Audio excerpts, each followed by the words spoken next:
दिल्ली स्थित constitution club में मेरा गांव मेरा देश फाउंडेशन द्वारा मेधावी छात्रों को प्रोत्साहित करने के लिए एक भव्य सम्मान समारोह का आयोजन किया गया। इस अवसर पर समारोह के मुख्य अतिथि के रूप में आमंत्रित पूर्व मुख्यमंत्री डॉक्टर रमेश पोखरियाल निशंक द्वारा दीप प्रज्वलन किया गया। इसके बाद सरस्वती वंदना से कार्यक्रम की विधि विधान से शुरुआत की गई। आपको बता दें कि इस अवसर पर दूरदर्शन की युवती कलाकारों ने अपना कथक नृत्य कला प्रदर्शन किया। इस कार्यक्रम में देश भर से आए मेधावी युवाओं को न केवल सम्मानित किया गया बल्कि उन्हें शील्ड के साथ छात्रवृत्ति देकर प्रोत्साहित भी किया गया। इसमें 40 से ज़्यादा बच्चों को छात्रवृत्ति देकर उन्हें सम्मानित किया गया है।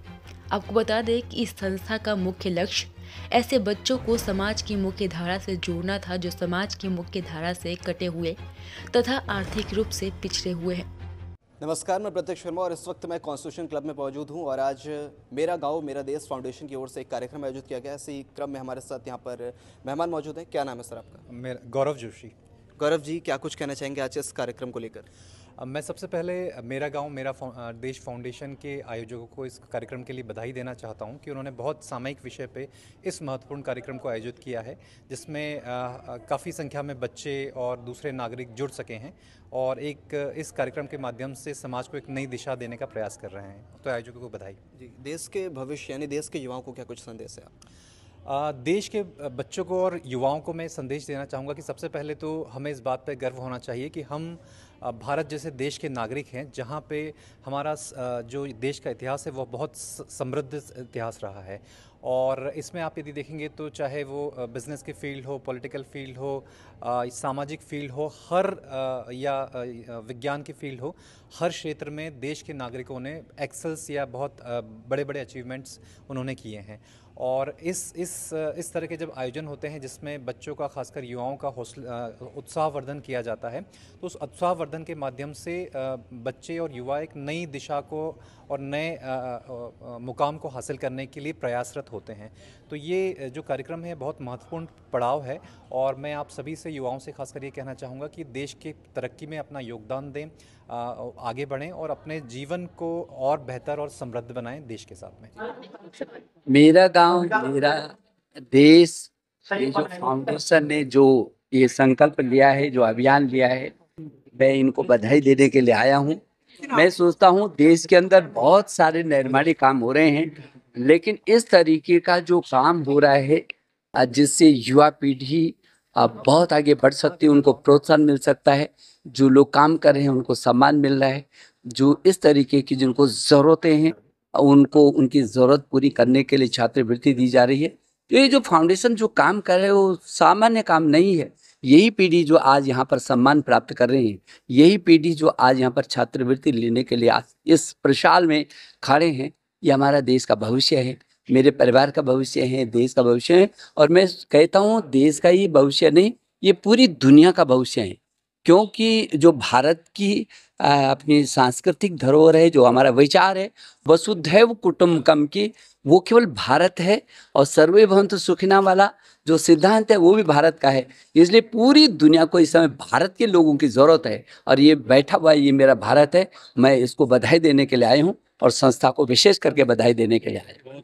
मेरा गांव मेरा देश के बारे में आज फाउंडेशन के प्रोग्राम चल रहा है, इसके बारे में आपको कुछ बताइए। बिल्कुल, ये जो संस्था है ये नाम से ही मेरा गांव मेरा देश, एक नाम से ही इसमें झलक दिखाई पड़ती है कि जिस तरह से गांव और समाज में जो हमारे अंतिम दलित शोषित पंक्ति के जो बच्चे होते हैं, जो गरीबी से जूझते हैं, वो अच्छी शिक्षा पाने से वंचित रह जाते हैं। तो मैं बधाई देना चाहूँगी और शुभकामना भी दूंगी। मेरा देश मेरा गांव का ये जो NGO है, जिसके संस्थापक हैं संजय कुमार सिंह जी और दर्शनी जी, इनको मैं बधाई देना चाहूँगी कि आपने ये बहुत ही एक अच्छे सिस्टम के तहत हमारे उन बच्चों को जो हमारे देश के धरोहर हैं और दुनिया के धरोहर भी हैं, देश के कंधार हैं, जिनके कंधों पर हमारे देश का भविष्य टिका है, उन बच्चों को आपने शिक्षित करने का काम किया है। और आपका उद्देश्य है शिक्षा, सुरक्षा और सेवा। तो शिक्षा हमारी नींव है। अगर हमारे घर के बच्चे, हमारी बेटियां शिक्षित होती हैं तो वो एक परिवार नहीं 2 कुल को शिक्षित करती हैं। और माँ तो प्रथम पाठशाला होती है शिक्षा की। अगर हमारी बेटियां शिक्षित हो जाएं तो हमारा देश शिक्षित होगा, हमारा दुनिया शिक्षित होगा। तो ये बहुत ही अच्छा संस्था है। मैं कहना चाहूँगी कि इनको आप बिजनेस न बनाएं, पूरी निष्ठा और ईमानदारी के साथ उन बच्चों को आप स्वावलंबी बनाएं, उन बच्चों को आप शिक्षित बनाएं, उन बच्चों को आप आत्मनिर्भर बनाएं, स्वावलंबी बनाएं जिनको ज़रूरत है। तो आपका ये थीम ही है मेरा गांव मेरा देश। तो बहुत बहुत शुभकामना है। मेरी जहां ज़रूरत पड़े, माननीय प्रधानमंत्री श्रीमान नरेंद्र मोदी जी ने उनका भी यही थीम है कि हमारे गांव के बच्चे शिक्षित हों, स्वस्थ हों, उनको सुविधाएं मिले। तो ये बहुत अच्छा संस्था है। मेरी शुभकामना है। मेरी जहाँ ज़रूरत पड़ेगी मैं मतलब मदद करूँगी इनको, क्योंकि मैं मिथिला की बेटी हूँ और उस गरीब सुदूर गांव से आती हूँ। मैंने उन बच्चों को संघर्ष को देखा है और मैंने शिक्षा अभियान में भी काम किया है, मैंने प्रौढ़ शिक्षा में भी काम किया है, उन महिलाओं बच्चों को शिक्षित करने का काम किया है। मैं प्रोफेसर भी हूँ और शिक्षादान महादान होता है। मैं आज भी शिक्षादान करती हूँ, आज मैं फ्री बच्चों को शिक्षा देती हूँ। मुझे खुशी होती है कि गरीब बच्चे जब शिक्षित होते हैं, पढ़ते हैं। बहुत बहुत धन्यवाद। में उन्होंने अपनी तैयारी शुरू की और उस वक़्त जो समस्याएं चल रही थी खासकर शिक्षा के क्षेत्र में, उसको फील्ड में जाके उन्होंने देखा, उसको समझा और फिर अपने तरफ से वो लोग जो कर सकते थे उस वक़्त भी और आज भी उसमें प्रयासरत हैं। तो इसके लिए पहले तो बधाई के पात्र हैं वे लोग कि इस तरह इस जर्नी को उन्होंने पूरा किया अभी तक, और आगे भी आते हुए समय में वो लोग आगे जाएं और मेरी शुभकामनाएं उनके साथ रहेंगी। जिस तरीके से ट्रस्ट ने काम किया, बच्चों को अप्रिशिएट किया है, उनको गिफ्ट दिए, इनाम दिया है, अगर ऐसे ही बच्चों को प्रोत्साहन की तरह तो शिक्षा का स्तर किस तरीके से उस सुधार में हो सकता है और कहाँ तक पहुँच सकता है? तो खासकर जो फोकस रहा है इस संस्था का वो गरीब तबके से आए हुए बच्चों के तरफ ज़्यादा रहा है, जिनको ज़्यादा ज़रूरत है मोटिवेशन का। तो उनके अगर उनके if I place my fit in their shoes, तो इनके लिए बहुत बड़ी चीज़ है आज यहाँ आकर देखना, कॉन्स्टिट्यूशन क्लब में आना। इनफैक्ट मेरा पहला बार यहाँ कॉन्स्टिट्यूशन क्लब में आना हुआ है। वो अभी इस एज में आकर कॉन्स्टिट्यूशन क्लब देखा, दिल्ली में देखा, लोगों से बात किया। जो है हाँ। शिक्षा के अलावा और कौन से कार्य में अपनी भूमिका निभाता है? हाँ। ये बताएं, मैसेज दें कुछ, क्या ऐसे युवाओं को मैसेज जाए शिक्षा स्तर और ऊंचा हो और ऐसी संस्था और काम करें? हाँ, तो पहले तो मेरा गांव मेरा देश जो है वो स्किल डेवलपमेंट के क्षेत्र में भी काम कर रहा है। हाँ, और आगे आने वाले समय में मैं ये भी अपने अभिभाषण में कह रहा था कि केवल मशीनीगत या फिर बेसिक लेवल ऑफ एजुकेशन से काम नहीं चलेगा। आज आर्टिफिशियल इंटेलिजेंस का समय है, तो क्रिएटिविटी, अपना व्यक्तिगत विकास, व्यक्तित्व का विकास, ये बहुत ज़रूरी है ताकि वो कुछ स्पेशल लाएँ इस दुनिया में।